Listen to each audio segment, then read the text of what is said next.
शादी को अभी बस 3 महीने ही हुए थे। एक दिन कमरे से अचानक तेज आवाजें आने लगीं। बीवी गुस्से में चिल्लाने लगी। मैंने अपनी चांदी की चूड़ी टेबल पर रखी थी। इस कमरे में तुम और मैं ही थे और कोई नहीं आया।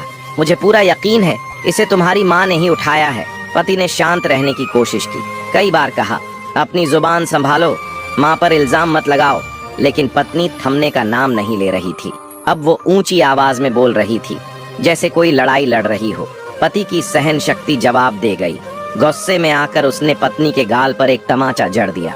पत्नी को विश्वास नहीं हुआ, आंखों में आंसू भर आए और वो सीधा दरवाजे की तरफ बढ़ गई। जाते जाते पलटी और एक सवाल फेंका, तुम्हें अपनी माँ पर इतना यकीन आखिर क्यों है? पति ने दरवाजे के पास खड़ी पत्नी की तरफ देखा और धीमे स्वर में बोला, जब मैं 6 साल का था पिताजी हमें छोड़कर चले गए थे।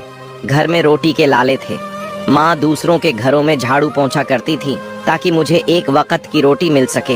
हर दिन वो एक थाली में मुझे खाना देती थी और खुद एक खाली डिब्बे को ढक कर रख देती थी और कहती, इसमें मेरी रोटियां हैं, तू खा ले बेटा।